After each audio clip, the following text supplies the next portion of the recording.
Este es el iPhone 15 Pro y estamos en China, en la parte de Shenzhen, y ha sido increíblemente difícil poder obtener este teléfono. Entonces les voy a dar aquí las primeras impresiones y también la experiencia del unboxing.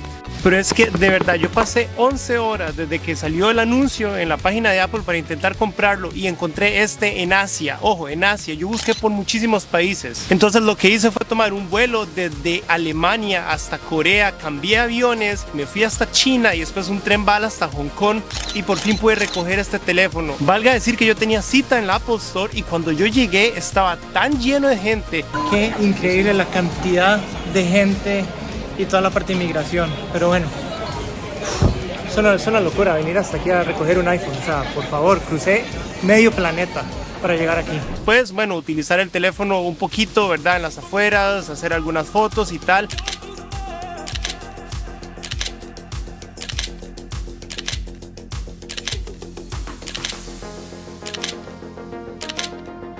Pero caminar bajo el sol de Hong Kong estaba tan fuerte que después me dio fiebre, dolor de cabeza y he pasado un poquito enfermo. Por eso es que mi voz está un poco diferente. Pero ya después de poder tener este teléfono, de poder utilizarlo un poco y por supuesto yo que vengo de un 14 Pro, tener algunas ideas de qué tal la experiencia, ¿verdad? Si vale la pena hacer el upgrade a este teléfono. Creo que depende muchísimo de cómo ustedes lo vean. Por ejemplo, yo que esto es mi trabajo, ¿verdad? Toda la parte de YouTube y demás, claramente vale mucho la pena porque es contenido y es importante, las cámaras sí tienen sus mejoras interesantes y tal, pero para una persona que tenga un 14 Pro y que lo compró porque simplemente le dio la oportunidad de cambiar el plan de datos, por ejemplo, o le gusta un poco la fotografía y tal vez no sea tan necesario. Pero si uno toma este iPhone y lo compara con los otros modelos Pro anteriores, uno se da cuenta que sí hay varios cambios importantes, sobre todo con lo que son las cámaras, que es donde Apple más y más le mete ganas, y es que es muy notorio. Pero primero que todo hablemos de lo que es el diseño, porque curiosamente cuando yo lo tomé dije, wow, qué ligero que se siente, ¿verdad? Por la parte del titanio, y esa misma reacción la he visto en muchas personas que le he estado dando el teléfono, les doy los dos, el 14 Pro y el 15 Pro, para que lo comparen, y siempre es como, wow, qué ligero. Y es que la diferencia en gramos es bastante. Estamos hablando de que pasaron de 207, si no me equivoco, a 188 gramos, y esa diferencia, casi 20 gramos en la mano, se siente y un montón. Y creo que es importante mencionar esto porque, por ejemplo, mi novio utiliza un iPhone 12 mini por la razón de que es muy ligero y compacto. Yo le he ofrecido que utilice el iPhone 13 Pro mío, por ejemplo, y dijo que no, es demasiado pesado. El 14 Pro tampoco. Cuando tuvo este teléfono en las manos dijo, ok, este sí, yo sí podría utilizarlo porque es muy ligero, y lo mismo otras mujeres. Entonces creo que es importante esa movida de Apple, y además de que el titanio sigue siendo resistente. Aún así, tengan en cuenta que he estado viendo reportes de que hay algunos iPhones que vienen aquí como despintados, que no viene bien la parte de las antenas, por ejemplo. Entonces cuando ustedes compren este teléfono, chequenlo de una vez, ¿verdad? Ya sea en la tienda o en sus casas, pero estén seguros de que efectivamente el titanio viene bien pintado. En este caso porque es el azul titanio, ¿verdad? El color natural del titanio se supone que viene ya sin estas capas de pintura, y sobre todo también con la parte de las huellas no es como la gran diferencia, porque digamos el 14 Pro se ensuciaba un montón y este teléfono aún así sí se le marcan las huellas cuando uno lo está tocando y tal. Entonces yo en mi caso lo que hago es normalmente ponerle una funda, que por ejemplo esta es la que estoy utilizando en este momento, que vean qué loco, esto tiene unos patrones, una textura, no es liso y está demasiado bonito. Esto es de los chicos de Pitaka que me han ayudado un montón aquí con la estadía en este lugar. Ojo, ¿dónde estoy? Este es el Hotel Marriott en Shenzhen y me han ayudado muchísimo con el canal y también con toda esta experiencia después de todo lo que sufrí para comprar este iPhone. Entonces les puedo recomendar una funda de ellos, está súper cool. Y no solo la parte de las fundas, ellos también hacen cosas, por ejemplo, para el Apple Watch. Tienen su buen ecosistema de accesorios, está bastante cool, lo pueden chequear. Y también, por supuesto, más fundas para el iPhone, no solo el 15 Pro en este caso, que es el que tengo, pero también hacen para otros tipos de iPhones. Les voy a dejar un link en la descripción porque, verdad, es una marca que tiene muy buenos productos. Me gusta la calidad, los diseños que tiene, está muy cool. Y otra cosa que por supuesto todo el mundo está esperando con este iPhone 15 Pro es la parte de la cámara, porque curiosamente este año Apple dijo ese zoom super cool que les estamos enseñando en la presentación solamente se lo vamos a dar al Pro Max. Entonces uno dice, ¿qué pasa con el iPhone 15 Pro? ¿Qué me van a dar? No le vamos a dar nada.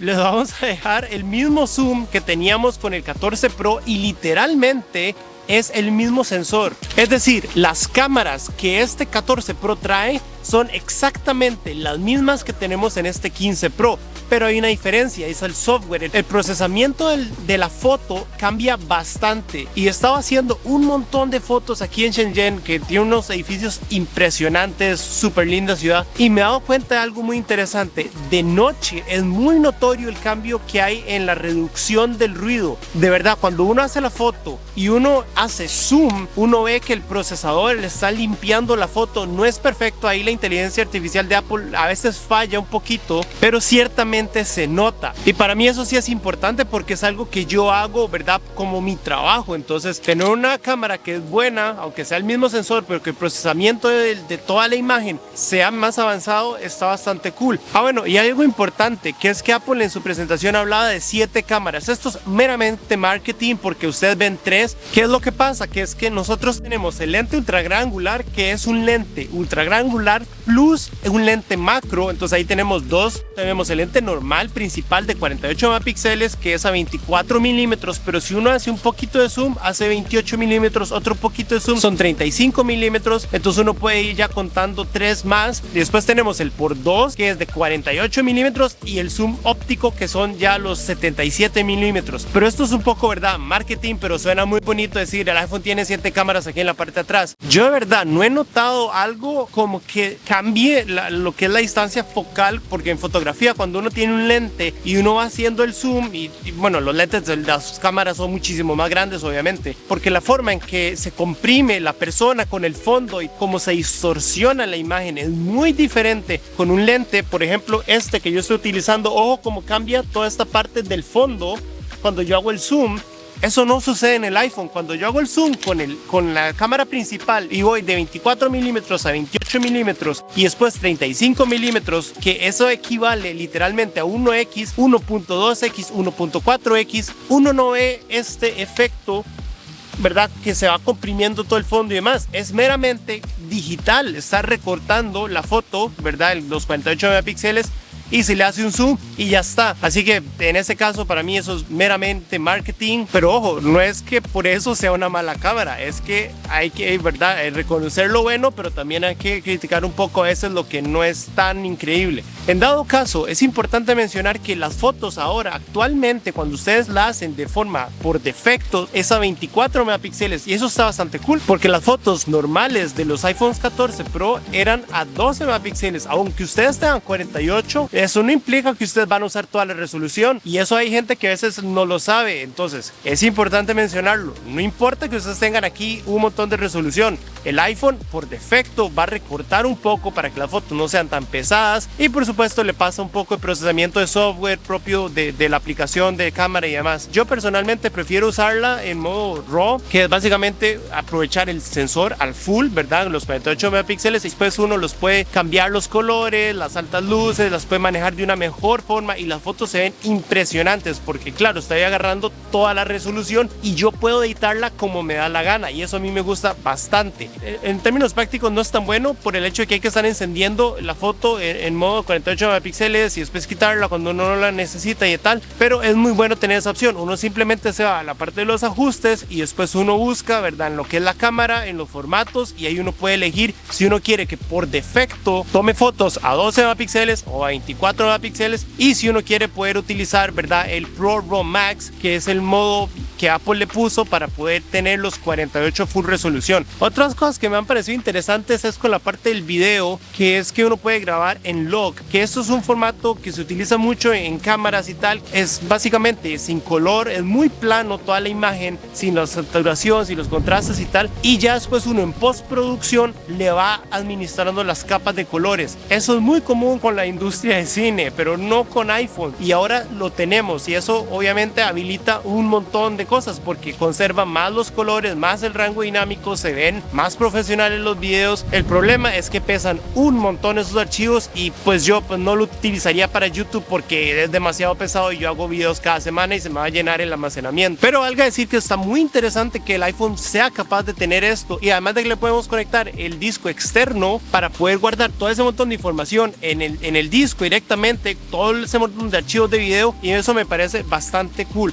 En dado caso, hay hay muchas cosas que necesito todavía probar, por ejemplo con la parte de la batería no lo he probado a fondo y aquí es un poco extraño porque tengo una VPN para poder utilizar mis aplicaciones, entonces no funciona igual, la batería se drena más de la cuenta, pero creo que es un teléfono súper interesante, de verdad, las cosas que hace Apple, yo sé que a veces no parece porque uno está comparándolo siempre con la generación anterior, pero yo que, como les digo, he probado los demás Pro, entonces yo me acuerdo, ¿verdad? Toda la experiencia de usuario y las voy comparando, ¿verdad? En mi cabeza y creo que está bastante interesante. También voy a hacer uno del Pro Max en unas semanas cuando vuelva a Alemania, pero por ahora voy a estar haciendo algunos videos del iPhone Pro y por supuesto comparándolo con la generación anterior, también un poco más enfocado en fotografía y demás, que es bastante interesante y sobre todo aquí que es muy bonito. Y mientras tanto les voy a dejar este otro video para acá para que lo chequen y nos vemos en el siguiente. Chao.